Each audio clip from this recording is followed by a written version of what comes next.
Hello everyone, welcome to अधिगम शिल्प। मेरा नाम शोभना है और सीटेट 2026 सितंबर का जो एग्जाम है उसको टारगेट करते हुए फिलहाल हम कर रहे हैं बाल विकास का टॉपिक। बाल विकास के टॉपिक में अभी हमारी जो है PYQ सीरीज चल रही है, जिसमें हम 15 क्वेश्चंस टू 20 क्वेश्चंस डिस्कस कर रहे हैं। और यहाँ पे हम सीटेट के जो क्वेश्चंस ऑफिशियली वेबसाइट पे है, फिलहाल हम उन क्वेश्चंस को डिस्कस कर रहे हैं। तो कल जो है मैंने आपसे सीटेट का क्वेश्चन डिस्कस किया हुआ था। ये आपके कुछ क्वेश्चंस थे जो मैंने आपसे सीटेट के एग्जाम्स का डिस्कस किया हुआ था। सो इसमें मैंने आपसे 1 to 15 क्वेश्चंस ऑलरेडी डिस्कस कर लिया है। आज मैं 15 to 30 क्वेश्चंस जो है वो डिस्कस करने वाली हूँ। सो चलिए आज का टॉपिक हम स्टार्ट करते हैं। और 15th नंबर क्वेश्चन जो है वो एक बार फिर से हम जानते हैं। देखिए क्वेश्चन जो है वो हमसे कह रहा है कि जागृति has learn that her dog rusty is a golden retriever. जागृति जो है उसको पता चल गया है कि उसका जो कुत्ता है रस्टी वो एक गोल्डन रिट्राइवर, यानी ये उसकी जो है आप कह सकते हैं ब्रीड है। ठीक है, ये उसकी नस्ल है। ठीक है, लेकिन जब वो एक और कुत्ते को देखती है तो रस्टी जैसा दिखता है लेकिन वो अलग नस्ल का है, तो भी उसे वो वही कुत्ता समझती है, यानी वो उसे भी जो है क्या करती है, वो उसको भी रस्टी ही समझती है। When she sees another dog that looks similar to Rusty but it is a different breed, she calls it a dog too. ठीक है, जो डिफरेंट ब्रीड के डॉग हैं उसको भी वो रस्टी ही समझती है। According to Jean Piaget's theory of cognitive development, which concept does this demonstrate? यानी कि जीन पियाजे के संज्ञानात्मक विकास के अनुसार ये किस अवधारणा को प्रदर्शित करता है। तो हम लोगों ने जीन पियाजे के एक कॉन्सेप्ट के बारे में बहुत अच्छे से बात किया हुआ है, स्कीमा यानी कि ढांचा। ठीक है, जीन पियाजे कहते हैं कि बच्चा जब जन्म लेता है तब से उसके दिमाग में जो भी चीजें आती है, जो भी इंफॉर्मेशन बनती है, वो अपने दिमाग में स्टोर करता है और वो स्कीमा है। ये जन्म से शुरू होता है बच्चे में। ठीक है, और उनके हिसाब से 15 ईयर्स तक ये डेवलप्ड होता रहता है, बट चलता ही रहता है ये प्रोसेस तो वैसे। ठीक है, अब स्कीमा में वो हर एक चीज़ों को इन्फॉर्मेशन, जितनी भी इन्फॉर्मेशन उसने, जैसे लेट सपोज आपने अल्फ़ाबेट के बारे में बताया, आपने नंबर के बारे में बताया, आपने किसी ऑब्जेक्ट के बारे में बताया, तो ये सारे इन्फॉर्मेशन जो हैं वो अपने दिमाग में ये क्या करेगा, स्कीमा, अपने स्कीमा में ये फिट कर लेता है। किस तरीके से? दो तरीके से। एक आपका होता है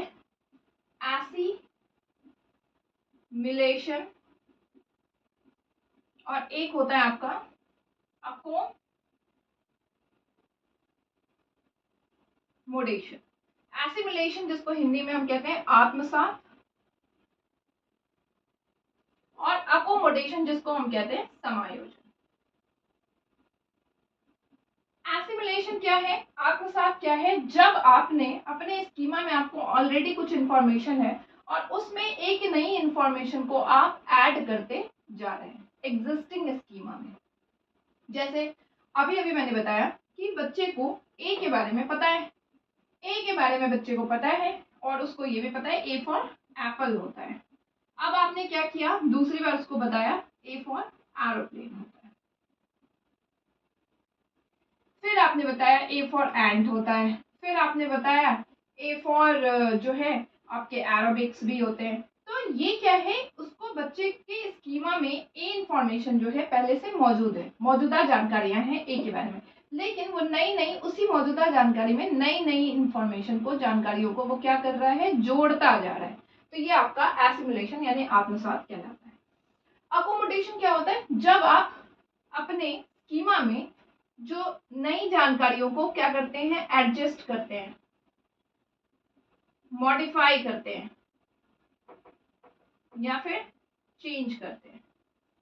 जैसे यहाँ पे रस्टी के साथ है, अभी रस्टी के साथ क्या, रस्टी बोल रही हूँ मैं, जागृति के साथ क्या दिक्कत है कि जागृति के स्कीमा में डॉग के बारे में, कुत्ते के बारे में पता है। ठीक है, वो ऑलरेडी डॉग के बारे में पता है उसको। अब जब भी उसे उसके दिमाग में मौजूदा स्कीमा जो है वो डॉग के बारे में लेकर के मौजूद है, एग्जिस्टिंग स्कीमा है। इसलिए एग्जिस्टिंग इंफॉर्मेशन जो है दिमाग में उसने रखा हुआ है। अब जब भी वो किसी चीज को देखती है, किसी नए डॉग को देखती है, तो वो क्या करती है, उसको रस्टी ही समझ लेती है। तो यहाँ पे यानी कि उसका दिमाग जो है वो किस स्थिति में है, अभी एसिमिलेशन आत्मसात कर रही है, अपनी ही मौजूदा जो जानकारियां हैं उसको अपने स्कीमा में रखी हुई है और उस बिहाव पे वो कर रही है। ये जागृति की दिक्कत है। यहाँ पे समायोजन नहीं होगा। ये चीजें कल मैंने बताई थी, बट मैंने यहाँ पे समायोजन को ध्यान नहीं दिया था, इसलिए आज फिर से कर रही हूँ। आत्म सात, ठीक है। लेकिन जब कोई उसको रस्टी को ये बताएगा कि बेटा आपका जो है ये गोल्डन रिट्राइवर ब्रीड है, ब्रीड कई तरह के होते हैं, ये आपके डॉग का ब्रीड है और दूसरे डॉग का ब्रीड ये होता है, ये होता है, ये होता है, तो यहाँ पे वो अपने स्कीमा को क्या करेगी, चेंज करेगी, मॉडिफाई करेगी, एडजस्ट करेगी, अडेप्ट करेगी। तो यहाँ नई इंफॉर्मेशन जब उसके स्कीमा में आने लगेगा तो वो क्या हो जाएगा, वो आपका हो जाएगा समायोजन।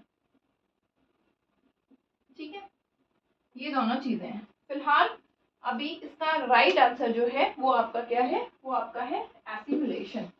लेकिन जब उसको नई इंफॉर्मेशन आप देंगे तो उसके बाद उसका क्या होगा, वो अपने स्कीमा को करेगी, अकोमोडेशन में लेके जाएगी, चेंज करेगी अपनी जानकारी को। चलिए 16th नंबर क्वेश्चन हमसे कह रहा है hereditary totally determines an individuals, यानी कि आनुवांशिकता पूरी तरीके से एक व्यक्ति के डैश का निर्धारण करती है। किस चीज का? हेरिडिटरी के बारे में आपको पता है कि ये जो है बायोलॉजिकली आपको मिलता है किससे, आपके पेरेंट्स से बच्चों के अंदर मिल सकता है। क्या क्या चीजें मिल सकती है आपको? आपकी हाइट मिल सकती है, आपका आपके बॉडी का स्ट्रक्चर मिल सकता है, आपका इंटेलिजेंस मिल सकता है आपको, आपकी जो रुचि है जिस फील्ड में वो मिल सकता है। हो सकता है किसी के फादर और मदर में से कोई एक बहुत अच्छा आर्ट्स एंड क्राफ्ट्स कर रहा हो तो बच्चा वो उस चीज में कर रहा हो। तो यानी कि ये चीजें, बहुत सारी चीजें जीन्स के थ्रू क्या होती है, इम्पार्ट होती है पेरेंट्स से, कहाँ पे, बच्चों में। ये पता है आपको, ठीक है। तो हेरिडिटरी जो है आनुवांशिकता, ये पूरी तरीके से व्यक्ति के किस चीज का निर्धारण कर, किस चीज पे है। तो ये किस पे है? क्या ये सेक्स पे है, क्या ये जेंडर पे है, क्या ये एकेडमिक सक्सेस पे है, या फिर लर्निंग स्टाइल पे? देखिए हेरिडिटरी कभी भी लर्निंग, सीखने की शैली पे नहीं होगा। लर्निंग स्टाइल जो है वो आपका खुद का है, हर किसी का अपना एक लर्निंग स्टाइल होगा, तो ये इसको निर्धारित नहीं कर सकता। इसी तरीके से एकेडमिक सक्सेस भी नहीं कर सकता है किसी का एकेडमिक सक्सेस हेरिडिटरी में उसको मिला है विरासत से, बट जरूरी नहीं है कि उसका जो है उस फील्ड में आकर के बहुत अच्छा हो। शैक्षणिक सफलता वो आपके अपनी इंटरेस्ट भी उसमें बहुत ज्यादा अहम भूमिका निभाई। अगर हम जेंडर की बात करें तो जेंडर जो है वो एक सोशल कंस्ट्रक्ट है, यानी कि सामाजिक संरचना है। ठीक है, तो यानी कि ये भी नहीं होगा, ये हमने बनाया है जेंडर को। बट बायोलॉजिकली अगर हम बात करें तो ये आपका सेक्स होगा, क्योंकि ये बायोलॉजिकल टर्म्स हैं। तो यहाँ पे हेरिडिटरी का टोटली आप जो है किसी इंडिविजुअल्स के सेक्स का यहाँ पे आंसर ऑप्शन बनेगा, निर्धारण करती है। ठीक है, चलिए नेक्स्ट हमसे कह रहे हैं असर्शन और रीजन के क्वेश्चंस हैं। बहुत जल्द मैं असर्शन और रीजन के क्वेश्चंस रेडी कर रही हूँ और उसके हम बहुत सारे क्वेश्चंस इकट्ठे ही डिस्कस करने वाले हैं, जो कि बहुत इंपॉर्टेंट है। आपके एग्जाम्स में काफ़ी बच्चे कंफ्यूज होते हैं, तो बहुत ही जल्द मुझे लगता है इसी वीक में हम इसको स्टार्ट करेंगे। असर्शन और रीजन है। असर्शन हमसे कह रहा है teacher should focus on asking questions in classroom and encouraging children also to ask questions rather than giving instruction, यानी कि शिक्षकों को कक्षा में प्रश्न पूछने पर ध्यान देना चाहिए और निर्देश देने की बजाय उन्हें प्रश्न पूछने के लिए प्रोत्साहित करना चाहिए। तो क्या ये बात आपको लगता है कि बीइंग अ टीचर आप बच्चों को ज्यादा से ज्यादा क्वेश्चन पूछने पर ध्यान दीजिए, आप उनको इंस्ट्रक्शन मत दीजिए कि बेटा ये मत करो, बेटा इतना ही काम करना है आपको। आप उनको प्रश्न पूछने के लिए भी प्रोत्साहित करें कि तुम्हें लगता है तुम्हें इसके बारे में इंफॉर्मेशन कुछ चाहिए, इसके बारे में तुम जानते हो या इसके बारे में कुछ कहना चाहते हो, तो आप जितना बच्चों को माहौल देंगे, बच्चों को जितना एक्टिव रखेंगे, उतना ही बच्चा एक्टिवली जो है सक्रिय तरीके से सीखेगा। अब प्रश्न जब आप बच्चे को देंगे पूछने के लिए तो बच्चा यहाँ पे क्यूरियस होगा, जिज्ञासु होगा, और जिज्ञासा में वो आपसे क्या करेगा, चीजों को पूछेगा। यहाँ पे बच्चा एक्टिव भी हो रहा है और उसकी क्यूरियोसिटी यानी जिज्ञासा भी बढ़ती जाएगी। तो आप उसको प्रोत्साहित कर रहे हैं, आप निर्देश नहीं दे रहे हैं यहाँ पे कि इतने ही प्रश्न तुम्हें पूछने हैं, अब बस बस बस तुमने बहुत पूछ लिया, अब मुझसे मत पूछना। तो आप इस तरह से चीजें नहीं करेंगे। ये बात बिल्कुल सही है, असर्शन एकदम सही है। चलिए, रीजन इसका कह रहा है child centred pedagogy means giving opportunity to children's voice and ensuring their participation। यानी बाल केंद्रित शिक्षा शास्त्र का अर्थ ही है कक्षा में बच्चों की आवाज को महत्व देना, बिल्कुल सही बात है, और उनकी प्रतिभागिता को निश्चित करना, बिल्कुल सही बात है। चाइल्ड सेंटर पेडागोजी, बाल केंद्रित शिक्षा में हम बच्चों को क्या रखते हैं, सक्रिय रखते हैं। हम मानते हैं बच्चा क्यूरियस है, जिज्ञासा है, और बच्चों को क्यूरियस रखने के लिए आपके लिए बहुत ही सही तरीका है कि बच्चों को आवाज को आप मत दो, हर एक बच्चे को लेके जा रहे हैं, हर एक बच्चों की जिज्ञासा पे आप जो है वर्कआउट कर रहे हैं, उनकी बातों को सुन रहे हैं, उनके प्रश्न को समझ रहे हैं, उनको आंसर कर रहे हैं। तो हर बच्चा यहाँ पे क्या है, एक्टिव फील कर रहा है, प्रोत्साहित फील कर रहा है, मोटिवेटेड फील कर रहा है, और उनकी प्रतिभागिता को सुनिश्चित करना, यानी आपको ये भी साथ ही साथ पता लग रहा है कि बच्चा जो है किस चीज में कितना काम कर रहा है, प्रतिभागिता कितनी ले रहा है, हर एक चीज में भाग ले रहा है बच्चा, एक्टिवली पार्टिसिपेट कर रहा है। तो ये तो बहुत चाइल्ड सेंटर पेडागोजी जो है उसका तो ये है ही। और क्या ये असर्शन और रीजन एक दूसरे से रिलेटेबल है? बिल्कुल है। असर्शन हमसे कह रहा है कि भाई आप ज्यादा से ज्यादा बच्चों को प्रश्न पूछने का मौका दो और आप कक्षा में प्रश्न भी पूछो बच्चों से। रीजन कह रहा है क्योंकि इससे बच्चों को आवाज, अपनी बात बोलने का मौका मिलेगा, और साथ ही साथ आपको बच्चों का एक्टिव पार्टिसिपेशन देखने को मिलेगा। ये बात बिल्कुल सही है। तो यानी कि ए और आर ट्रू है, और ये अभिकथन जो है वो बिल्कुल ही वेल एक्सप्लेन्ड कर रहा है रीजन उसका। ठीक है, तो यानी A and R is true and R is the correct explanation of A. First number इसका ऑप्शन हो जाएगा। नेक्स्ट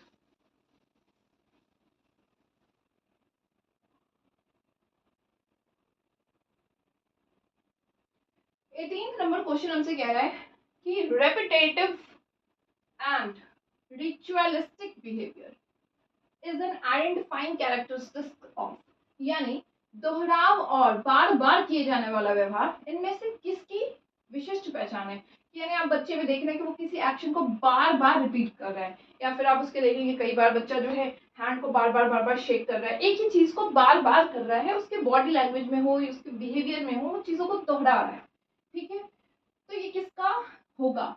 क्या ये मस्तिष्क पक्षघात यानी कि सेरिब्रल पैलिसी आपको देखने को मिलता है? देखिए, सेरिब्रल पैलिसी में आपका जो माइंड न्यूरोलॉजिकल डिसऑर्डर हो गया, मतलब माइंड से रिलेटेड ये चीजें होंगे, जिसमें कि आप जो है अपना कमांड मतलब कोई इंसान जो है वो खो देता है, उसको पता नहीं है कि किस टाइम पे कैसा रिएक्ट करना है। तो ये चीजें सेरिब्रल पैलिसी में आपको बच्चे का कमांड का इशू देखने को मिलेगा, हैंड मूवमेंट्स स्लो है या नहीं है, जहाँ जो मूवमेंट्स होनी चाहिए वो नहीं देखने को आपको मिलेगी। क्या ये attention deficit hyper activity disorder है, यानी ध्यान न्यूनता अति क्रियाशीलता विकार है? देखिए, अटेंशन डेफिसिट में आप देखेंगे बच्चे के अंदर जो है आपको ऐसे चेंजेस देखने को मिलेगा जिसमें बच्चा हाइपर एक्टिव है, बहुत ज्यादा एक्टिव है बच्चा। यहाँ पे हाइपर एक्टिव की वजह से आप उसमें अटेंशन की कमी देखेंगे कि वो आपकी बातें चुपचाप बैठ करके सुन नहीं पाएगा, वो बार बार अगर आप कुछ काम ही दे रहे हैं तो वहाँ पे कुछ और एक्टिविटीज वो कर रहा है। यहाँ पे आप उसके अंदर एक ही चीज को लेकर के बार बार वाली चीजें नहीं देखेंगे। तो ये ऑप्शन भी एलिमिनेटेड हमारा है। क्या ये लर्निंग डिसेबिलिटीज है? अधिगात्मक विकलांगता है? देखिए, लर्निंग डिसेबिलिटीज में आपको बच्चे के रीडिंग को लेकर के या फिर राइटिंग को लेकर के कंफ्यूजन देखने को मिलेगा। यहाँ पे बच्चे में आप देखेंगे कि अल्फाबेट्स, नंबर्स या फिर स्पेलिंग्स को लेकर के कंफ्यूजन देखने को मिलता है। तो ये भी ऑप्शन हमारा एलिमिनेटेड है। ऑटिज्म स्पेक्ट्रम डिसऑर्डर, स्वलीन क्रम विकार जो है वो इसका राइट ऑप्शन है, क्योंकि यहाँ पे जो ऑटिस्टिक बच्चे होते हैं ना, उनको आप देखेंगे कि उनकी ना एक चीज को लेकर के वो बार बार रेपिटेटिव बिहेवियर करते हैं, चीजों को बार बार करेंगे। अगर हाथ की हैंड फ्लिपिंग कर रहे हैं तो वो बार बार रिपीट करते रहेंगे। तो ये चीजें आपको ऑटिस्टिक बच्चों में देखने को मिलता है। राइट आंसर इसका फर्स्ट नंबर बन रहा है। ठीक है, चलिए next 19 number question.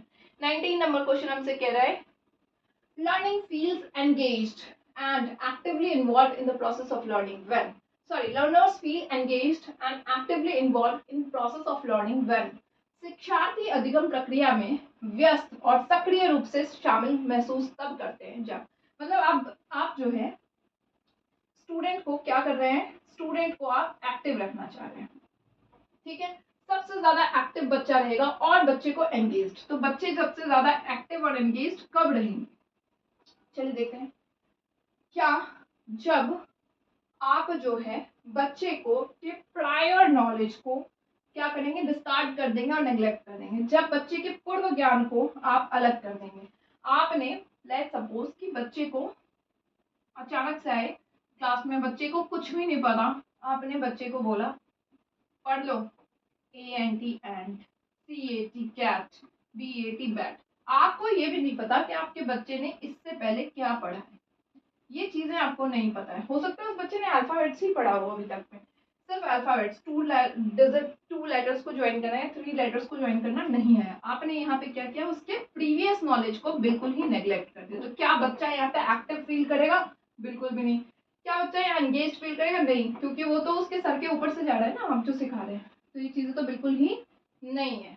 Prior knowledge को आप बिल्कुल ही लेके चलेंगे, आपको पता होना चाहिए कि आपके बच्चों को पहले क्या पता है और उस चीज को कंटिन्यू करते हुए आप आगे बढ़ते हैं। तो ये तो होगा नहीं। कह रहे socio emotional needs of learners are ignored, बच्चों के सामाजिक भावनात्मक आवश्यकताओं को आप जो है बिल्कुल ही उपेक्षा कर देंगे। सामाजिक और भावनात्मक पहलू को आप जो क्या करते हैं यहाँ पे, आप सबसे ज्यादा उसको पकड़ के रखते हैं। आप उसको क्या करते हैं, उसको इग्नोर नहीं करते हैं, उसको जोड़ के चलते हैं बच्चों के, कि बच्चा जो है किस कल्चर का है, किस उसके इमोशनल किस चीज से कितना जुड़ा हुआ है, और उस चीज को जब आप जानते हैं तो वहां पे लर्निंग आपकी बढ़िया होती है, आप बच्चे को कनेक्टेड करते हैं। तो ये ऑप्शन भी हमारा एलिमिनेटेड है। Focus of learning is repetition and memorisation. देखिए ये तो नेगेटिव टैग वर्ड से ही आपको पता है कि अधिगम में आप बार बार दोहराओ और रटने पर अगर बल दे देंगे ना, तो बच्चा यहाँ पे क्या होगा, उसकी मीनिंगफुल लर्निंग नहीं होगी, यानी कि अधिगम,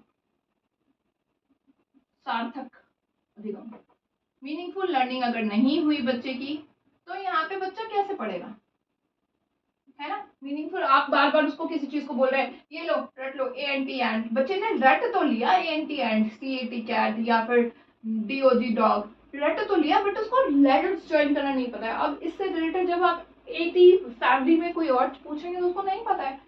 इसलिए कहा जाता है कि आप मीनिंगफुल लर्निंग करिए, पहले बच्चों के प्रीवियस नॉलेज से जोड़िए, फिर आप 2 वर्ड्स पे ज्वाइन कराइए, और उसके बाद आप जो है इस तरह से 80 फैमिली के बारे में पढ़ा जाएगा, फिर ABC, इस तरह से आप चीजें D तो ज्वाइन कराते हैं, जिससे बच्चों को मीनिंगफुल लर्निंग होती है, उनको पता होता है कैसे लेटर्स को जोड़ना है, और बाकी चीजें वो आगे खुद भी रिलेट कर पाते हैं।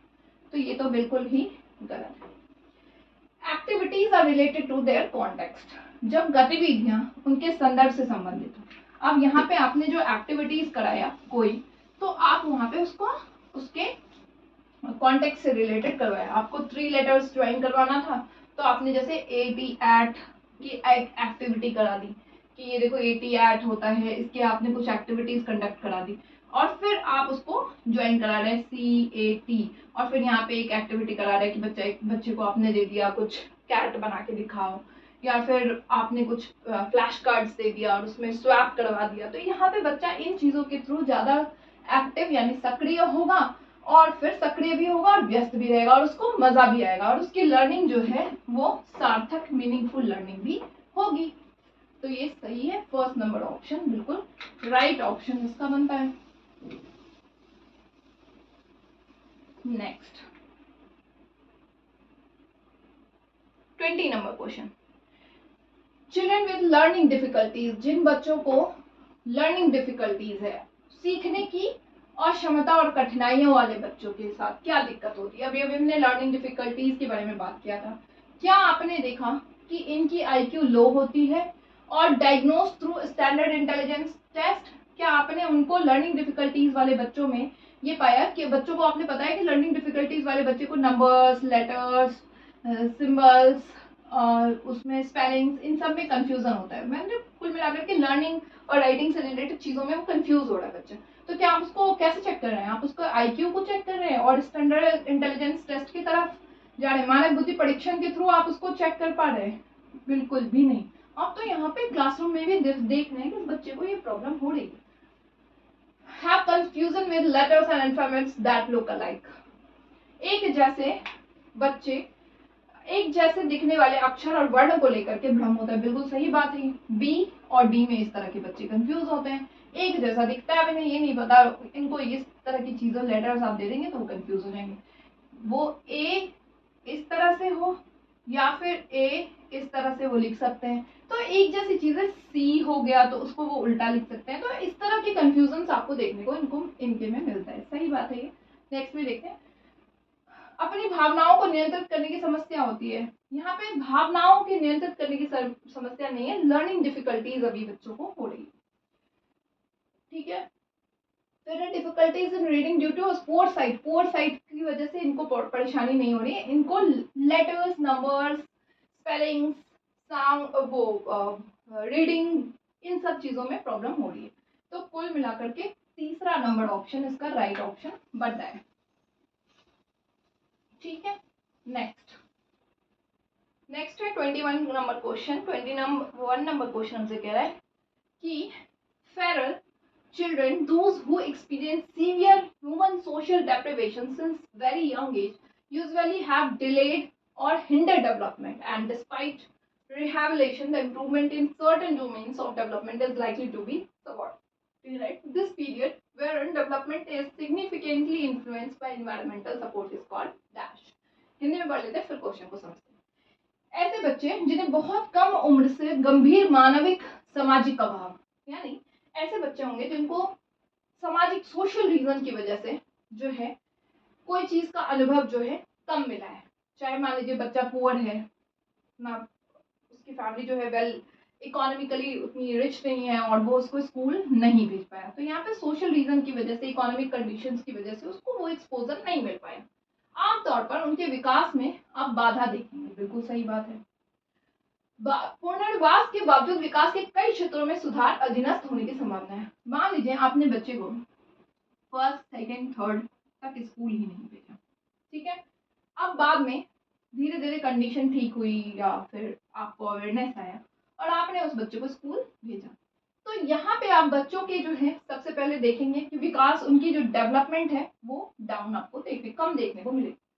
आपने उसको एक्सपोजर दिया, फिर भी आपको उसके सुधार में कहीं भी बहुत सारे जगह आपको कमियां, इम्प्रूवमेंट जो है वो सर्टेन डोमेन्स में आपको कम देखने को मिलेगा। यह अवधि जिसमें विकास पर्यावरणीय समर्थन से महत्वपूर्ण रूप से प्रभावित होता है। अब कह रहे हैं कि पीरियड एक ऐसा टाइम पीरियड जहाँ पे डेवलपमेंट जो है बिल्कुल इन्वायरमेंटल सपोर्ट की वजह से आपको देखने को मिलता है। वो कौन सा पीरियड होता है?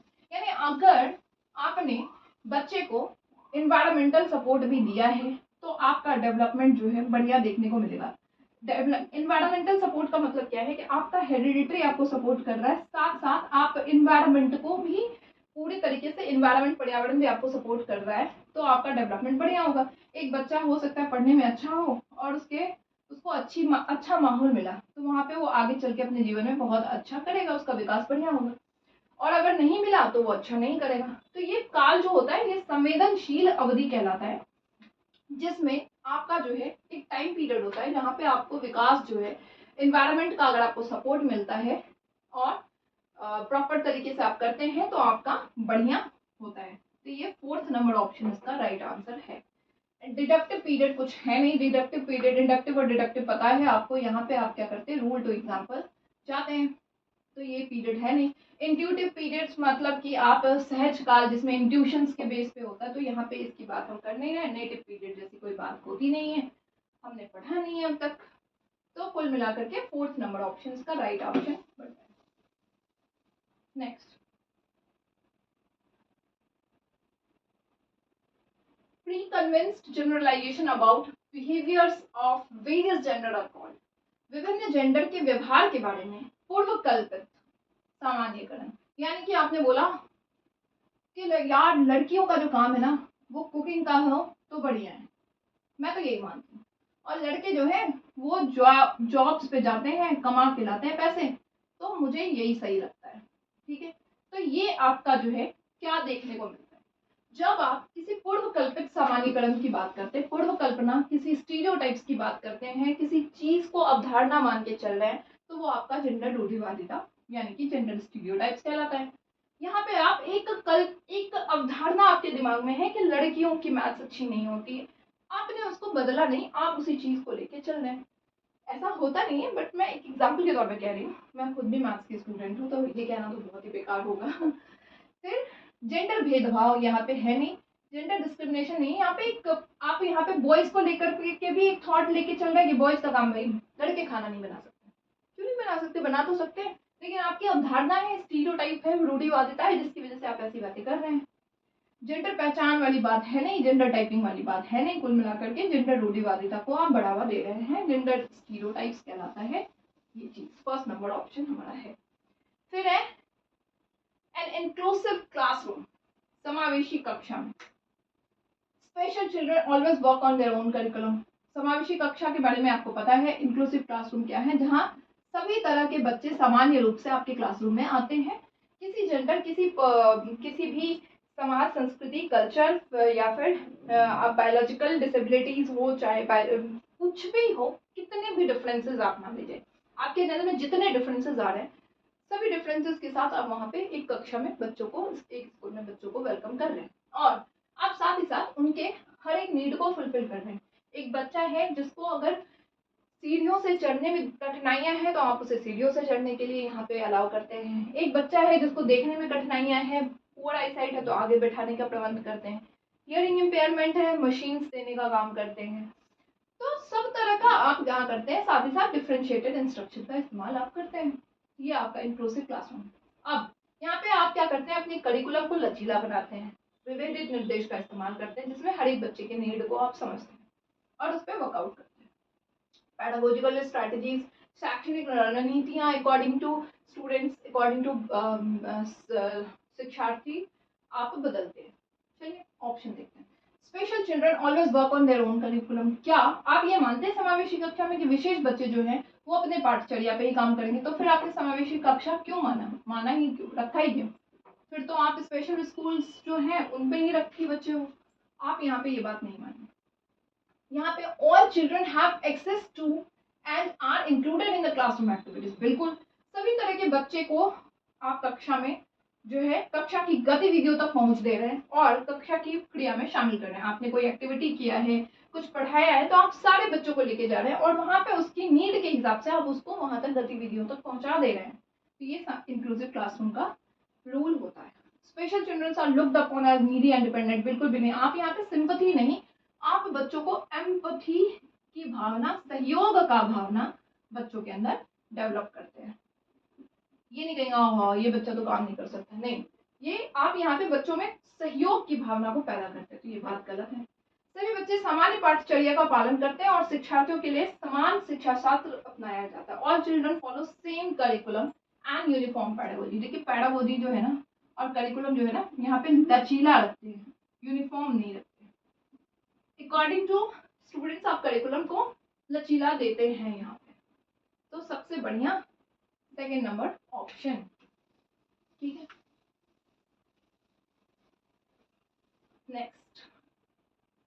नेक्स्ट है 24 नंबर क्वेश्चन। 24 नंबर क्वेश्चन कह रहा है what is the primary purpose of asking critical thinking questions. आलोचनात्मक सोच वाले प्रश्न पूछने का प्राथमिक उद्देश्य क्या है? क्रिटिकल थिंकिंग के बारे में पता है कि आप जो पॉइंट ऑफ व्यू है उसको अदर पर्सपेक्टिव से, तुलनात्मक तरीके से, दूसरे तरीके से आप पूछते हैं। इससे बच्चों के अंदर क्या होता है, हायर ऑर्डर थिंकिंग बढ़ती है। ठीक है, उच्च स्तरीय सोच का विकास करते हैं आप। इस तरह के क्वेश्चंस कैसे होते हैं, बेसिकली ओपन एंडेड क्वेश्चंस होते हैं जिसमें बच्चों की खुली सोच देखने को मिलती है, सोचने की आजादी होती है। यहाँ पे बच्चा जो है वो अपने एक्सपीरियंस, अपना एक्सपोजर, अपनी अपनी थॉट्स यहाँ पे आपको लेके आएगा। ये आपका क्रिटिकल थिंकिंग होता है। क्या इससे फायदा है? क्या आप छात्रों को प्रतिक्रियात्मक ज्ञान विकसित करने में सक्षम करना चाहते हैं? To enable students to develop procedural knowledge. Procedural knowledge क्या होता है, मैंने आपको बताया था डिक्लेरेटिव और प्रोसीजरल नॉलेज के बारे में। डिक्लेरेटिव नॉलेज होता है जब आपको किसी चीज का रूल्स पता है, ग्रामर्स पता है, आपको मतलब कुल मिलाकर के इसका रूल पता है। जैसे लेट सपोज आपने कुकिंग आपको आती है तो आपको पता है इसमें पनीर जाएगा, पहले प्याज जाएगा, फिर टमाटर जाएगा, फिर पनीर जाएगा, फिर ऐसे ऐसे ऐसे फोर्थ स्टेप पता है, लेकिन अभी तक आपने बनाया नहीं है। ये आपका डिक्लेरेटिव नॉलेज है। प्रोसीजरल नॉलेज क्या है, आपने उसको स्टेप बाय स्टेप किया हुआ है। सबसे पहले मैंने कढ़ाई ली, कढ़ाई में मैंने तेल डाला, तेल डालने के बाद मैंने प्याज डाला, फिर मैंने टमाटर डाला, फिर मैंने पनीर डाला और ऐसे ऐसे बन गई मेरी पनीर की आइटम। तो एक प्रोसीजरल नॉलेज ये होता है जिसमें आप स्टेप बाय स्टेप करते हैं। लेकिन हम यहाँ पे क्रिटिकल थिंकिंग कहाँ से इसमें लेके आए, हमने तो बताया, जो आपने बताया था वो हमने किया कि पनीर का नियम बढ़ा था, पनीर बना करके दिखा दिया, तो क्रिटिकल थिंकिंग तो हुआ नहीं इसमें, तो ये ऑप्शन एलिमिनेटेड है। To assess students knowledge and understanding skill, आप बच्चों के नॉलेज को, ज्ञान को और समझ कौशल का आकलन करने चाहते हैं, वो तो आप किसी और तरीके से भी कर सकते हैं, क्रिटिकल थिंकिंग के थ्रू क्यों। आप तो चैप्टर पढ़ाइए और उसके बाद उसकी समझ को लेकर के टेस्ट ले लीजिए, यूनिट टेस्ट ले लीजिए, एमसीक्यूज ले लीजिए, उससे भी आपको समझ कौशल और आपका आकलन कर लेंगे। To promote higher level thinking and problem solving skill, उच्च स्तरीय सोच बढ़ाना है आपको, समस्या समाधान कौशल को बढ़ावा देना है। बिल्कुल, जब बच्चा को आपने कोई टॉपिक दिया था कि पानी बचाओ, मेरा फेवरेट क्वेश्चन है पानी बचाओ, तो यहाँ पे बच्चे ने क्या किया, आपको अपने थॉट्स दिए, उसने आपको समस्या समाधान कौशल भी दिया कि ये तरीका जो है, इस तरीके के थ्रू हम वाटर को सेव कर सकते हैं। हायर ऑर्डर थिंकिंग उसकी आई, तो ये सबसे बढ़िया तरीका है। ठीक है, to encourage students to memorise, memorisation तो आपका नेगेटिव टैग है और इस पर हम बात करते ही नहीं है, यानी कि थर्ड नंबर ऑप्शन सबसे राइट ऑप्शन इसका बन रहा है।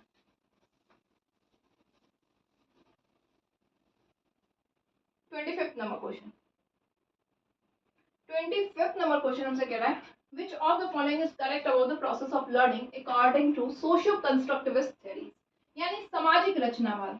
सामाजिक रचनावाद के बारे में हमको पता है, ऐसे रचनावाद जो बोलते हैं बच्चे सोसाइटी में जब एक्टिव रहते हैं और लोगों के साथ ज़्यादा से ज़्यादा कनेक्टेड होते हैं तो यहाँ पे उसकी लर्निंग, यहाँ पे उसका डेवलपमेंट बढ़िया देखने को मिलता है। बच्चा खुद ही एक्टिवली लोगों के साथ रह करके सीखता है, ये बात ये मानते हैं। देखते हैं कौन सा कथन इनमें से सही है। Learning is an individualistic process that occurs in isolation. देखिए सामाजिक रचनावाद आइसोलेशन की बात ही नहीं करते हैं, अलगाव की बात नहीं करते हैं, वो तो जुड़ाव की बात करते हैं कि जितना लोगों के साथ कनेक्टेड है उतना ज्यादा विकास उसका देखने को बढ़िया हो रहा है, तो ये बात गलत है। Learning occurs only in a classroom और फॉर्मल एंड एजुकेशनल सेटिंग, क्या अधिगम केवल कक्षा या औपचारिक शैक्षिक विन्यास में होता है, वो तो कहते हैं कि भैया सोसाइटी में इनफॉर्मल वे में बच्चा बहुत कुछ सीख रहा है, तो एक सोसाइटी तो फॉर्मली पढ़ा नहीं रही आपकी, लोग तो घर फ्रेंड्स हो गए या फैमिलीज हो गए वो फॉर्मल तरीके से नहीं पढ़ाती, बट फिर भी अधिगम हो रहा है, इसलिए वो कहते हैं ज़्यादा से ज़्यादा आप बच्चों को लोगों के साथ रखो, उससे उसकी बहुत सारी डेवलपमेंट देखने को मिलती है। Learning is a passive process, passive निष्क्रिय प्रक्रिया पे ही बात खत्म हो गई, क्योंकि वो एक्टिवली कह रहे हैं बच्चा एक्टिव सक्रिय तरीके से ज्ञान का निर्माण करता है, तो वो खत्म।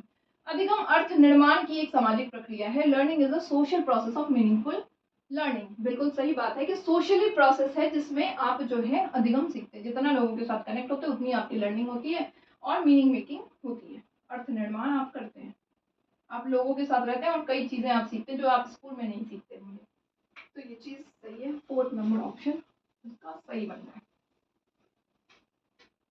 26 number question, 26th number question हमसे कह रहा है असर्शन और रीजन है। While some children start babbling and uttering 2-word sentence at 12 months, others don't do this till they're 20 months old. क्या कुछ बच्चे 12 महीने की उम्र में बड़बड़ाना, बैबलिंग करना स्टार्ट कर देते हैं और 2 शब्दों का वाक्य बोलना स्टार्ट करते हैं, पर ऐसा भी हो सकता है कि कुछ बच्चे 20 महीने की उम्र तक ऐसा नहीं करते हैं। बिल्कुल सही बात है, ऐसा नहीं करते हैं बहुत सारे बच्चे, यही तो है इंडिविजुअल डिफरेंसेस, व्यक्तिगत भिन्नताएं, कि बच्चों में आप में एक जैसा आप नहीं देखेंगे, हर बच्चे का अपना पेस ऑफ लर्निंग होता है, सीखने का दर होता है, समझने का दर होता है, और इसकी वजह से आपको डिफरेंसेस हर बच्चों में एक जैसा देखने को मिलता है। इवन आइडेंटिकल ट्विंस भी एक जैसे नहीं होते हैं, उनकी भी आपको एक्टिविटीज किसी में ज्यादा और किसी में कम देखने को मिलता है, और यही आपका व्यक्तिगत विभिन्नताएं वो कहलाती है। तो सही बात है। रीजन क्या है, development milestones are only suggestive and development of individual children can be quite varied. विकासात्मक प्रतिमान केवल सांकेतिक है, बिल्कुल सांकेतिक है। आपने बोला कि विकास में आपको बच्चे का बैबलिंग जो है आप देखने को मिलेगा 6 मंथ्स प्लस में, ये सांकेतिक है। बट विकास का दर अलग है, यानी कि हो सकता है व्यक्तिगत बच्चों का विकास काफी भिन्न हो सकता है, बिल्कुल सही बात है। आपने एक माइलस्टोन यहाँ पे मान रखा है कि ये इस स्टेज पे बच्चा ये करेगा, बट इसमें अलग अलग विभिन्नताएं आपको देखने को मिल जाती है, ये बात सही है। और ए का करेक्ट एक्सप्लेनेशन आर कर रहा है, फर्स्ट नंबर ऑप्शन का राइट ऑप्शन बनता है।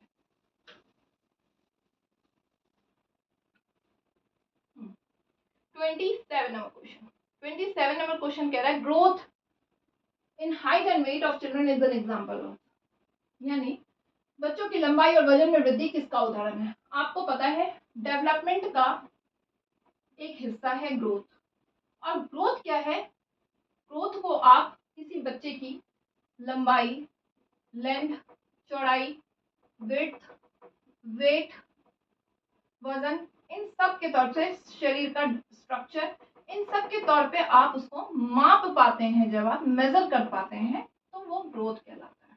ठीक है, यानी कुल मिलाकर के ये एक फिजिकली तौर पे आप जब किसी को देख करके उसके चीजों को माप पा रहे हैं नंबर्स में, तो वो आपका ग्रोथ है, ये बात सही है।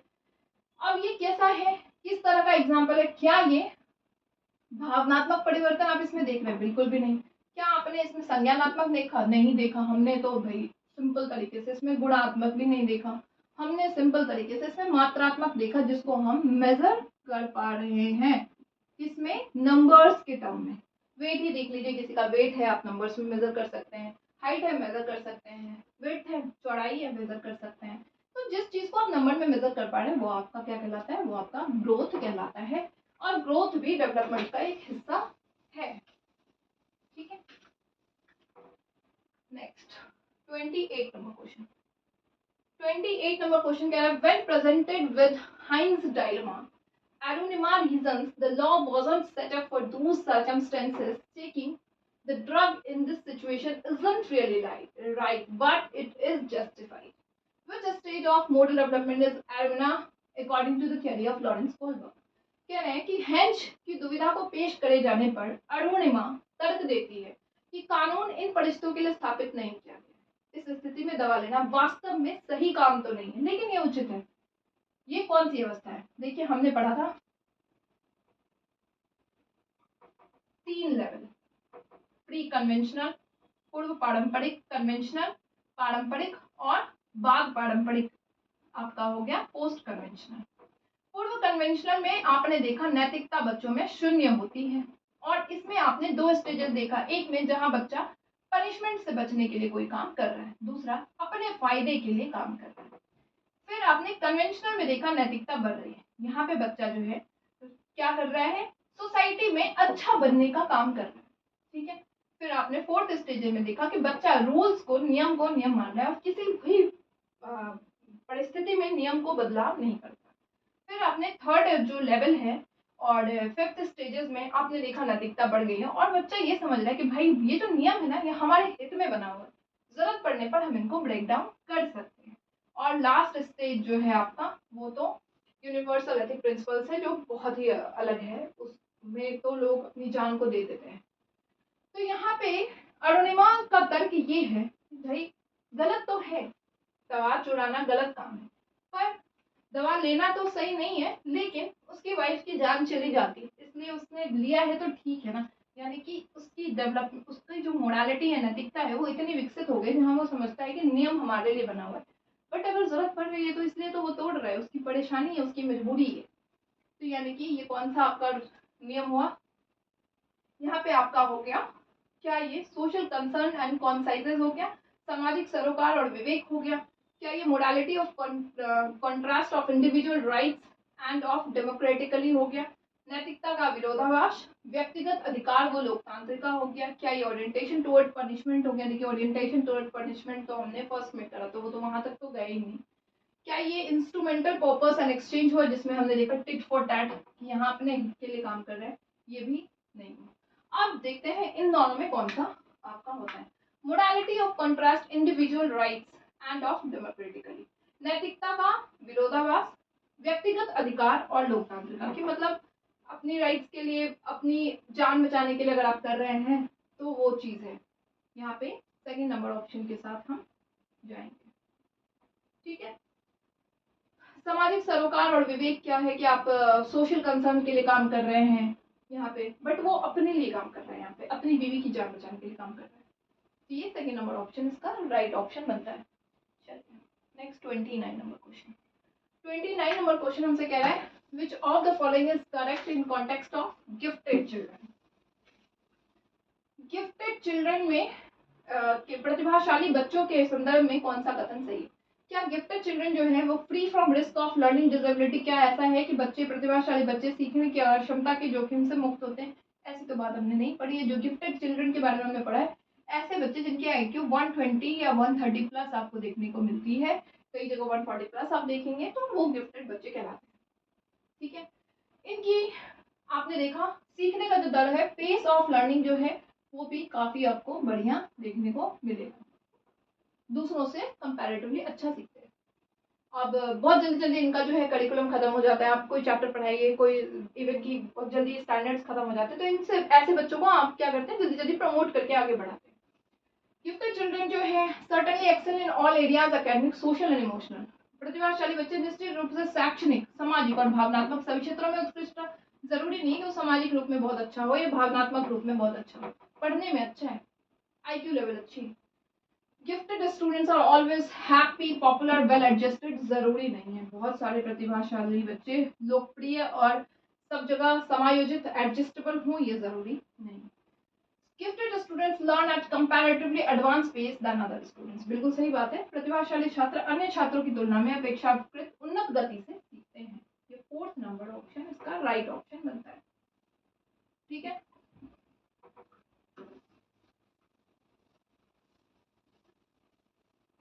Next 30th number question is the last. कह रहा है एज पर जीन पियाजे pre operational stage is characterized by abilities to perform. Jean पियाजे के अनुसार निम्नलिखित में से कौन सी क्षमताएं पूर्व संक्रियात्मक अवस्था की विशेषता है? यानी कि प्री ऑपरेशनल, आपको पता है SPCF, sensory motor, pre operational, concrete और फॉर्मल। संवेदनात्मक हो गया आपका पहला हो गया, फिर उसके बाद जो है आपका प्री ऑपरेशनल हो गया, फिर फॉर्मल यानी औपचारिक हो गया, कंक्रीट यानी कि मूर्त हो गया, और फॉर्मल यानी कि आपका औपचारिक अवस्था हो गया। तो ये उन्होंने स्टेजेस में बांटा था और उन्होंने कहा था कि सब चीजें मेच्योरिटी के बिहाफ पे ये चीजें होती है। तो इसमें कौन सी चीज जो है, कौन सी क्षमताएं जो है आप देख पा रहे हैं पूर्व संक्रियात्मक? क्या आपने देखा पूर्व संक्रियात्मक अवस्था में बच्चे में क्लासिफिकेशन और सीरिएशन आपको देखने को मिला? इसकी अभाव आपको यहाँ पे देखने को मिलती है। ठीक है, तो ये चीजें तो यहाँ पे एलिमिनेटेड है। क्या आपने बच्चों में कंजर्वेशन देखा है कि बच्चा जो है संरक्षण कर पा रहा है और अमूर्त चिंतन कर पा रहा है? बिल्कुल भी नहीं, एब्स्ट्रैक्ट थिंकिंग अभी उसके में डेवलप नहीं हुई, इसकी कमी है बच्चे में, तो ये भी एलिमिनेटेड है। क्या आपने बच्चों में इमिटेशन और रिवर्सिबिलिटी देखी है? क्या आपने जो है यहाँ पे बच्चों में ये देखा कि बच्चा जो है क्या कर रहा है, नकल कर पा रहा है? ये आपने देखा था सेंसोरी मोटर में, तो ये यहाँ पे नहीं है। सिंबॉलिक प्ले एंड एनिमिज्म, आपने बच्चों में प्रतीकात्मक खेल यानी सिंबल्स की पहचान अभी बच्चों में डेवलप हो गई है। नंबर्स को, लेटर्स को दे देंगे, किसी इमेजेस को दे देंगे तो उसकी पहचान उसको हो जाती है। और जीववाद एनिमिज्म यानी कि अगर उसको आप कह रहे हैं नॉन लिविंग थिंग्स में भी इमोशन भर के बता रहे हैं तो वो उस चीज पे बिलीव कर रहा है। तो ये चीजें आपने उस स्टेज में देखा है, यानी कुल मिला के 4th नंबर ऑप्शन आपका इसका राइट ऑप्शन बन रहा है। सो ये वाली PYQ आज हो गई है डन 15 क्वेश्चंस की। एंड बहुत जल्द अब हम रिवीजन सीरीज में 15-20 क्वेश्चंस एक एक टॉपिक का उठा करके लेके आएंगे, सो दैट एग्जाम्स तक हम ढेर सारे जो है क्वेश्चंस को कर पाएं। और आई होप कि इस वीडियोस के थ्रू, इस प्लेलिस्ट के थ्रू आप सीटेट में अच्छा स्कोर करें। This is all for today. Video अच्छी लगती है तो चैनल को लाइक, शेयर एंड सब्सक्राइब जरूर से करिएगा। मिलते हैं नेक्स्ट सेशन में नेक्स्ट वीडियोस के साथ में, तब तक के लिए bye bye and take care.